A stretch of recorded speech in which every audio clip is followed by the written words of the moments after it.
ready for our first turkey video. We're kind of moving on from Halloween, generally fall projects, to something for Thanksgiving. So I just want to, this is going to be like an overview and just making the core wool parts, but just to give you an overview of the turkey. We have at the center, this body starts out as an egg shape. It can be the full egg.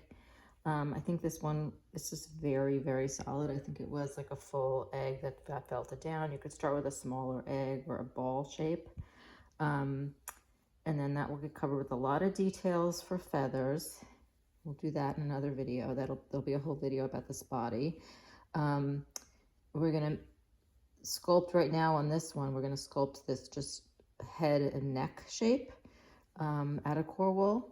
And then also out of core wool, we're gonna make this flat. It's not as thin as like we did on the cape for the and the hat for the vampire and the witch, but we're gonna make a flat felted shape like this semicircle that we'll then put all this detail on for the feathers. And this is fun. It's not quite as hard as it looks, and you don't have to go this detailed, but I really had a lot of fun making this part. And we wanted a little thicker, partly because, well, we need it to be a little sturdier. You can make it thinner than this. And then, so we're gonna make those 3 separate pieces. Also, the feet will be separately made with pipe cleaners and wool. So it's gonna be 4 separate parts that we then connect together. But we're gonna put most of the detail, we're gonna do most of the detail before we connect them. So that's why I'm just gonna show the core wool shapes right now. So you'll have an egg shape. It can be bigger than this one, or around, it can be a nice small one like this. You don't have to make the body quite this big. Maybe a little bigger than this would be better. So an egg shape, and then I'm gonna show you this neck shape and the flat shape. Let's see how far we get with just making the core wool shapes for the turkey before we get to details. And there are a lot of details on this one. The face is fun to do too. Okay, so I'm gonna assume you guys from other videos will know how to make an egg or a ball shape, and I'm just gonna focus on, you probably know how to make the other shapes too, but I'm gonna demonstrate them anyway, especially if anyone's just making the turkey with me and nothing else. So we're gonna take a piece of core wool and roll it up into a log. Okay, and this is, obviously the head is thicker at the top and gets skinnier at the neck, and that's where it gets attached. So if you've made other stuff for me, you'll know that the part where we attach, I like to leave some loose wool. So the bottom of this neck, I'm gonna leave loose. It's gonna be narrower, but also loose to attach later. So I'm gonna roll that, hold it with my fingers, and poke this, and being very, very careful not to poke my fingers. I'm not gonna poke the very end. I'm gonna leave loose a little bit. And that's because loose wool is just much easier to attach than completely felted wool. And once this starts holding together, I don't have to really hold it with my fingers as much. But basically, I'm gonna keep turning this. I want this to be like a log that's more rounded and thicker at one end. So I'm gonna keep rolling it so it stays round. Keep turning as I felt it. And since I'm not gonna put the details on right now, I might not make this totally firm and really finish it for the purposes of this video, but you're gonna wanna keep going over and over this until it's really firm so that you can get these nice details to stay on it. Okay, even this one could be firmer. But this is the basic shape you're going for, and this is the way you're gonna do it. You keep changing the angle of the needle, like around the top, you're gonna change the angle to get this nice round shape on the head, and then the rest of it, you're gonna keep it round like a log by rolling as you felt. And you wanna, like I said, keep doing that until it's nice and firm. If it gets firm but too small, you'll add another layer of wool to it. Okay, you can always wrap another layer if it winds up too small. But this one I think is gonna be fine if I keep going with it. Okay, so you'll have an egg and a log that's like finished and rounded on one side and loose end on the other. So that's the two shapes so far. And then we're gonna have, we're not gonna talk about the feet. We'll do a separate video for feet. Some of you have done feet with me before. I highly recommend you do the pipe cleaner feet, even though they're a little harder than doing just wool feet, because they will help support this standing up a little better. Okay, so the next thing we're gonna do is make this semicircle of wool in a flat shape, but a little thicker than what we typically do for flat things. So I'm gonna really pile up this wool. You can make it thinner. I mean, the pattern goes on both sides, right? So when I did it different on both sides, the issue is that the thinner it is, the more likely what you do on one side is gonna push through to the other side. And I was trying to avoid that. I was trying to make it whatever I did on one side was a beautiful pattern, and I could do a different beautiful pattern on the other side without it poking through to the other side. And the core wool will come through and have more white. So if you're keeping your feathers relatively simple, you can just have them be mostly white with just these dark lines between. And then you could do a thinner version of these turkey feathers. But you want this also to stand up like that too, and you don't want it to be floppy. So like, let's go with a little thicker. Okay, so I'm using my punch tool. I gotta open that up.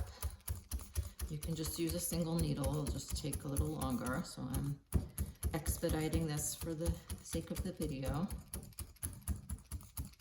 But when we're doing flat felting, I'm just gonna repeat it in case somebody's doing this with me for the first time.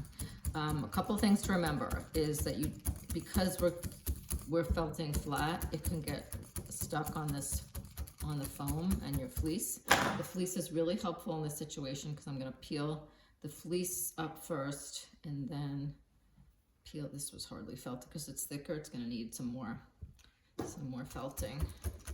So I'm just gonna, every few minutes, make sure that I peel it up and turn it over so it doesn't get stuck. Okay, and then we need to make the shape. So you can see that this has scalloped edges, but that we're really gonna do when we add the detail. We can poke it into each scallop. So for now, we really just wanna make this semicircle. So let me just get this a little more felted down.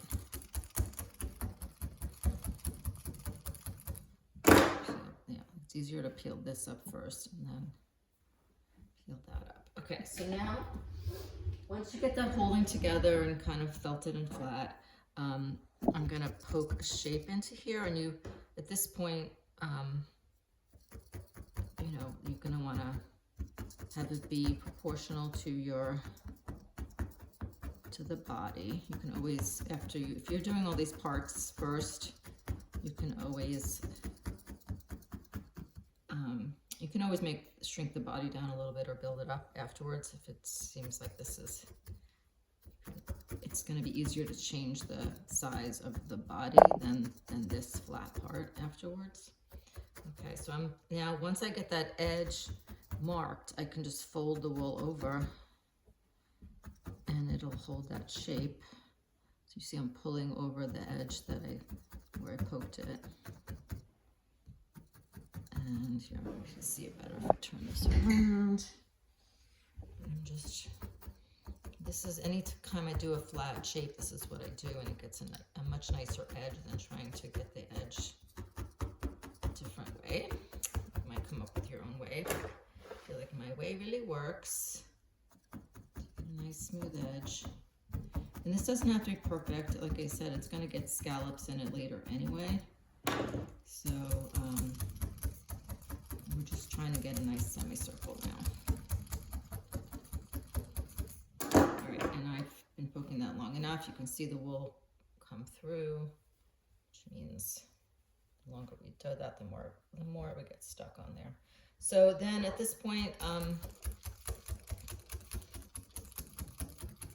you want to keep felting this a little more, but because this is flat and it's not a lot of wool, as we add the colors to it to make the feathers, it's gonna keep felting it up and making it thicker. So just getting that core shape is good. And at some point you're going to want to be careful not to be poking all the way through, both because the white's going to come through. As you're adding color, the white's going to poke through to the other side, the white from the center. But also, you saw what happens, like when I poke all the way through, see those pieces that come through? Those are like, they make it really fuzzy. I don't know if you can you see that? See how fuzzy that is? And you're gonna want it smooth on both sides. And one of the ways to get it smooth on both sides is just start poking more shallowly.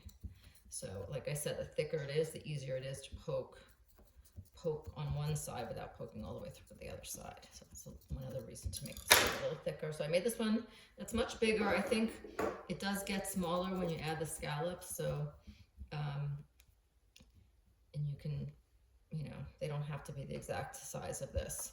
Given how big I made this, I might want to make this body bigger. So, but those are the three pieces that you're gonna wanna make and get in the proportions that you want. It's the body, which I am gonna make this one bigger, and the neck, and head, which is going to need to be firmer.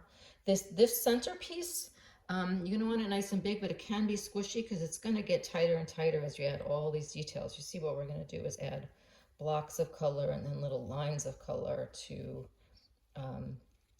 it kind of gives the impression of feathers. It's not like, and then the tail, you can get really detailed with making it look like feathers or not. So I think what we'll do, I'm going to show really the detailed way on the video, and then in live class we can do a simpler version if you'd like, and then you can always add detail later. So 3 shapes: neck and head, body, and flat tail feathers. And we'll deal with the feet totally separately, but that'll be a fourth thing, and then there's all connecting it, which might be a whole separate video too. So this is going to be one of our more complicated projects, and both for the detail, the fine detail, but also because of there's more components to make and put together than usual. We're not just making a one-piece body like we normally do. So this will be a challenge and add some new skills. And how cute is he? So I hope you'll have fun doing this and you're up for a new challenge. And that's how we're going to get started, just with these scoreable pieces. And we'll continue from there.